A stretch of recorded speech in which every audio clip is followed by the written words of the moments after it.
स्वामी जी, जब से नेट पर सब पुस्तकें उपलब्ध हो गई और लोग ज्यादा पढ़ लिख गए,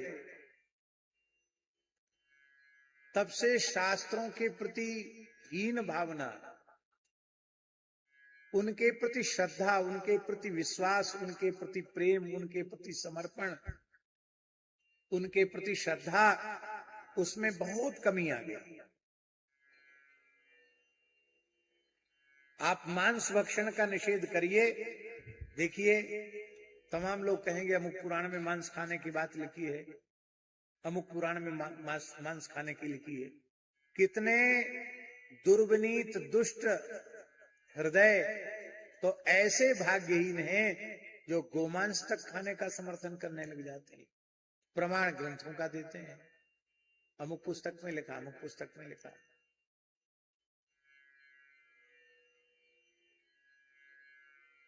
तो क्या उसमें लिखा है?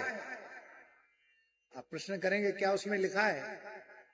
लिखा तो है, पर किसके द्वारा कहा गया, किसके लिए कहा गया, किस साधक को उसका उपदेश है?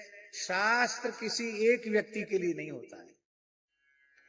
सात्विक प्रकृति वालों के लिए सात्विक साधन का उपदेश करता है, राजसी प्रकृति वालों के लिए राजसी साधन का उपदेश करता है, तामसी प्रकृति वालों के लिए तामसी साधन का उपदेश करता है, और गुणातीत साधकों के लिए गुणातीत साधन का उपदेश करता है। शास्त्र कोई एक व्यक्ति के लिए होता है?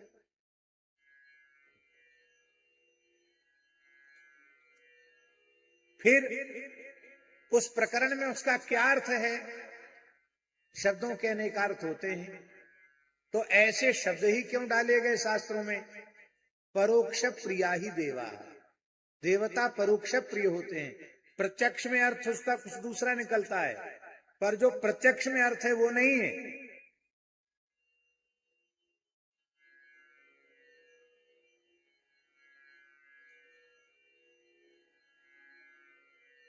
प्रत्यक्ष में जो अर्थ है, जो समझ में आ रहा, वो अर्थ उसका नहीं है, उसका अर्थ दूसरा ही है। जैसे हम आपको दें, एक उदाहरण दें, श्रीमद् वाल्मीकि रामायण का मूल पारायण करने वाले भी इसी तरह से भ्रमित हो जाते हैं। रोरून गोधान शशान हत्वा, इस तरह की बातें आती कि नहीं आती? अब उनका अर्थ क्या है? मांस माने क्या होता है? बहुत ध्यान से सुने, उत्तराखंड के लोग ज्यादा ध्यान से सुने। फल का जो गूदा है, गुठली छिलका निकाल दिया गया है, फल का जो गूदा भाग है, सार भाग है, उसको मांस कहते हैं। आपको पता है ये बात?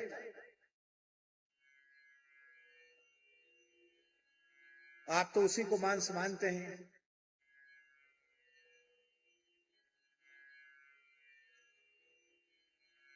शशकंद, वाराही कंद, विदारी कंद, उनका किसी का नाम, शशकंद का नाम शशान, शशकान, रोधान, मृगान, ये सब वन के कंदों के नाम है। आप कहेंगे ये तब खींचतान का अर्थ कर रहे हो। अब हम उसी वाल्मीकि रामायण से दूसरा उदाहरण दे रहे हैं। भगवान श्री राम को जब ये पता चला कि मेरे पूज्य पिता राजर्षि चक्रवर्ती महाराज दशरथ दिवंगत हो गए, तब राघव प्रयाग में चित्रकूट में भगवान श्री राम ने अपने पूज्य पिता के लिए श्राद्ध किया, पिंडदान किया, जलदान किया, और भगवान अपना पिंडदान आदि कृत्य करके संपन्न करके भगवान अपने आश्रम पर लौट आए। पीछे से गुरुदेव वशिष्ठ जी के साथ राजमाताएं और गुरु माता अरुंधति वहां से निकली, तो वहां श्राद्ध का विस्तार हो रहा था। उसको देख करके माताएं रोने लगी और उन्होंने कहा, यदन्नः पुरुषो भवति तदन्नास्तस्य देवता। व्यक्ति जिस प्रकार का आहार करने वाला होता है, उसी प्रकार के आहार की परिकल्पना अपने देवता के निमित्त करता है। भगवान श्री राम वनवासी हैं, वे अन्न ग्रहण नहीं करते हैं, वे केवल कंदमूल फल ही आहार के रूप में लेते हैं। इसलिए इन्होंने ये कंदमूल फल, ये पिण्याक के चूर्ण से ही इन्होंने ये आज अपने पिता को पिंड दिया है, और रोते हुए माताएं कह रही हैं कि आपने ये कड़ुए कसेले बन के फल कहाँ खाए होंगे, आपने तो उत्तम राजभोगों को भोगा है। तो हम आपसे पूछ रहे हैं, जो भगवान श्री राम अपने पिता के श्राद्ध में भी कंदमूल फल का प्रयोग करते हैं, वे अपने आहार के लिए वन में जाकर पशुओं को, खरगोशों को, पशुओं को मार करके इनका मांस खाएंगे?